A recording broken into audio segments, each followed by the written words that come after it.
Hai, nama saya Ho Jiawei dan kumpulan saya adalah kumpulan 3. Ahli sepasukan saya adalah Yi Chia Luan, Andrew Wong, Aloy dan Ho Jiawei. Topik kita adalah jenis perayaan berasaskan agama yang dirayakan oleh rakyat Malaysia. Perayaan keagamaan membentuk satu kain yang kaya dengan pelbagai budaya, mencerminkan kekayaan kepercayaan masyarakatnya. Agama Buddha sebuah kepercayaan yang penting, merayakan Vesak yang memperingtingkan kelahiran, pencerahan dan peringatan Gautama Buddha. Hinduism merayakan Deepavali Festival cahaya, melambangkan kemenangan cahaya ke atas kegelapan dan kebaikan ke atas kejahatan.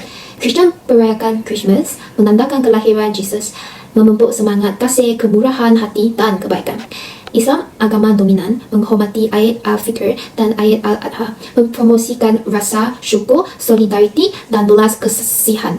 Perayaan keagamaan asas ini di Malaysia bukan sahaja sebagai ungkapan kepercayaan tetapi juga peluang untuk memupuk perpaduan, pemahaman dan saling hormat di antara komuniti. Nama saya Andrew, saya akan membahas perayaan dan tradisi agama Islam. Hari Raya Aidilfitri dan Hari Raya Haji adalah perayaan penting dalam agama Islam. Hari Raya Aidilfitri dirayakan setelah sebulan berpuasa di bulan Ramadan. Ini adalah saat kegembiraan, kesyukuran dan kasih sayang yang memperkuat ikatan sosial dan kekeluargaan. Manakala Hari Raya Haji adalah perayaan yang berkaitan dengan ibadah haji di Makkah.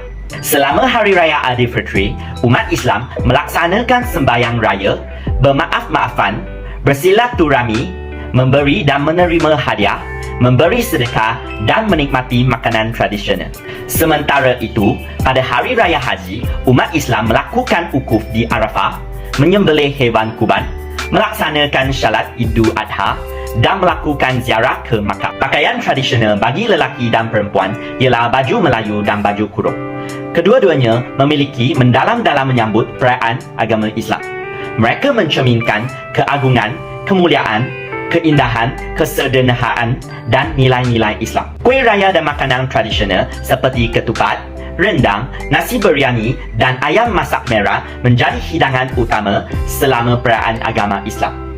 Ini tidak hanya lezat tetapi juga mengikat keluarga dan jiran tetangga dalam kebersamaan. Buddhism memiliki makna mendalam dalam lanskap keagamaan yang berbagai di Malaysia, membentuk amalan spiritual dan tradisi budaya.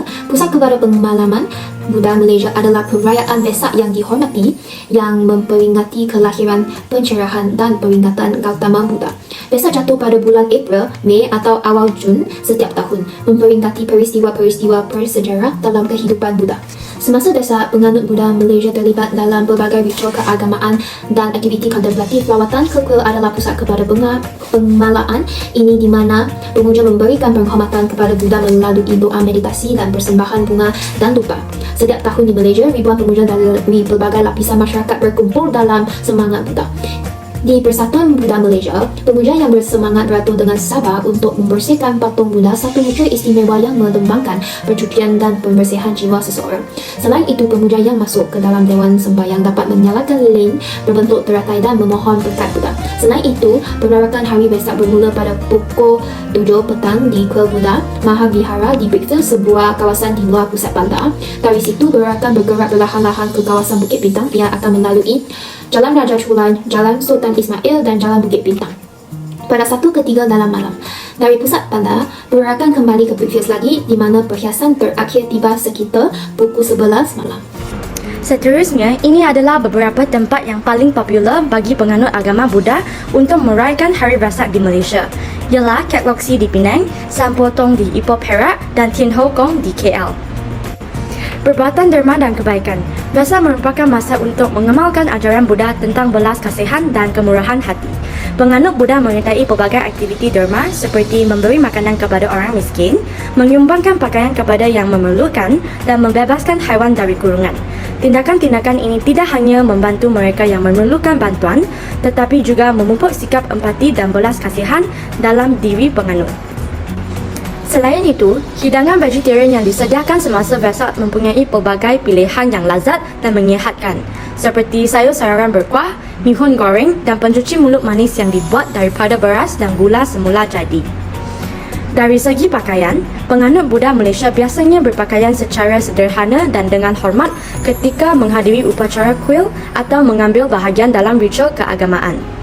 Pakaian yang sederhana dan rendah hati, seringkali dalam warna putih atau neutral, mencerminkan nilai-nilai kesederhanaan, kerendahan hati, dan kebersihan dalaman yang dianut oleh ajaran Buddha. Tambahan pula, lentera yang hidup dan berhias di kuil-kuil dan rumah-rumah semasa Vesak adalah satu pemandangan yang memukau, melambangkan penerangan, kebijaksanaan dan penyikiran kejahilan. Dibuat dengan reka bentuk rumit dan warna-warna yang mencolok, lentera-lentera ini menawan deria dan membangkitkan rasa kesedaran, spiritual dan pencerahan. Secara keseluruhannya, Vesak di Malaysia bukan sekadar satu perayaan keagamaan. Ia adalah perjalanan spiritual yang mendalam yang mengesahkan prinsip-prinsip asas Buddha, belas kasihan, kesedaran dan pencerahan. Melalui perbuatan pengabdian, kemurahan hati dan refleksi, penganut Buddha Malaysia menghormati warisan Gautama Buddha dan berusaha untuk menghayati ajarannya dalam kehidupan harian mereka. Nama saya Aloysius. Saya akan membahas perayaan dan tradisi agama Kristian. Di Malaysia, orang Kristian merayakan Natal bersama keluarga dan rakan-rakan melalui makan bersama, pemberian hadiah, muzik, nyanyian, aktiviti gereja dan doa. Ini menandakan kelahiran Yesus Kristus, tokoh utama dan dalam agama Kristian. Dalam agama Kristian, terdapat beberapa perayaan yang disambut di gereja-gereja semasa hari Natal. Pertama adalah caroling yang diadakan di gereja-gereja serta persembahan sempena malam sebelum hari Natal, iaitu Christmas Eve, dan hari Natal semasa misa. Selain itu, terdapat juga perayaan yang patut disambut, yaitu Ahad Pama yang menandakan kemasukan Yesus ke dalam Yerusalem sebelum Paskah, di mana orang ramai meletakkan daunan kelapa di jalannya. Natal merayakan kelahiran Yesus, manakala Ahad Pama menandakan permulaan Minggu Suci menuju kepada penyaliban dan kebangkitan Yesus. Pada minggu-minggu sebelum hari Natal di Malaysia, lagu-lagu Natal dinyanyikan dalam perkhidmatan gereja menjelang hari Natal. Selain itu, kumpulan dari gereja atau masyarakat berkorek di rumah-rumah sambil menyanyikan lagu-lagu Natal tradisional untuk menyebabkan kegembiraan dan semangat di kalangan jiran dan rakan. Pada hari sebelum Natal, untuk malam Natal, ahli keluarga berkumpul untuk berkongsi makanan, pertukaran hadiah dan kemudian menghadiri persembahan dengan malam untuk perkhidmatan yang melengkapi doa, nyanyian, bacaan kitab suci dan perayaan perjamuan kudus. Di beberapa tempat, acara khusus lagu-lagu Natal diadakan untuk masyarakat selama bulan Disember dengan paduan suara tampil di pusat perbelanjaan dan tempat umum. Selama Natal di Malaysia, orang Malaysia memadukan baju kurung dengan topi sandal dan aksesori meriah semasa Natal. Mereka juga mengenakan pakaian gaya barat dengan warna-warna cerah dan motif hiburan seperti salji atau daun koli. Perpaduan pakaian tradisional dan moda ini mencerminkan semangat multikultural Malaysia semasa sambutan Natal. Natal di Malaysia tidak melibatkan makanan yang ditetapkan oleh agama tertentu, namun terdapat beberapa hidangan tradisional yang telah menjadi sebahagian daripada perayaan Natal, seperti kalkun, panggan atau ham dan berbagai jenis kuih Natal. Selain itu, beberapa hidangan Malaysia juga turut disertakan dalam hidangan klasik barat semasa sambutan Natal. Atau berkongsi makanan dengan keluarga dan rakan-rakan pada malam Natal melambangkan semangat kebersamaan dan keikhlasan.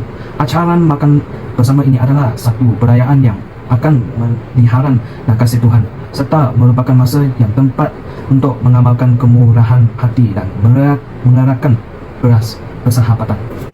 Nama saya Li Weiyuan dan saya akan membentangkan tentang perayaan agama Hindu. Yang pertama sekali adalah perayaan Hari Deepavali. Perayaan ini disambut oleh masyarakat Hindu, ianya dirayakan pada bulan gelap bernama Apasi pada bulan Oktober dan November. Deepavali bermaksud sebarisan pelita. Dengan memasang pelita, mereka percaya bahawa kecerahan mengatasi kegelapan, kebaikan mengatasi kejahatan, keadilan mengatasi kezaliman, dan kebijaksanaan mengatasi kejahilan. Di pagi hari, masyarakat Hindu akan menyucikan tubuh badan dengan memakai sedikit minyak di kepala dan mandi. Kemudian, mereka bersembahyang di rumah atau di kuil-kuil. Selepas bersembahyang, mereka berkunjung ke rumah kaum keluarga. Kebiasaannya, suri rumah akan menyediakan kotak-kotak kecil berisi manisan dan membawa bersama apabila berkunjung ke rumah saudara mara mereka.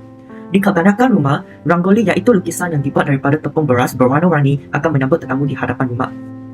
Yang kedua, saya akan membentangkan tentang Hari Thaipusam. Hari Thaipusam merupakan perayaan yang disambut oleh penganut yang beragama Hindu di seluruh dunia bagi menghormati Dewa Hindu, iaitu Dewa Murugan atau juga dikenali sebagai Dewa Subramaniam.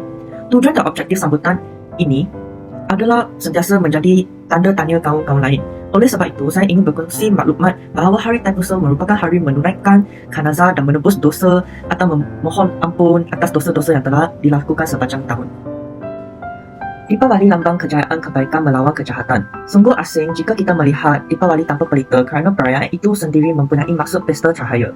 Antara sebab mengapa perayaan ini diraikan dengan pelita yang dipasang adalah sebagai simbolik penganut Hindu yang melambangkan kejayaan kebaikan mengatasi kejahatan, berdasarkan legenda yang diturunkan kepada mereka mengenai Raja Narakasura dan Dewa Krishna.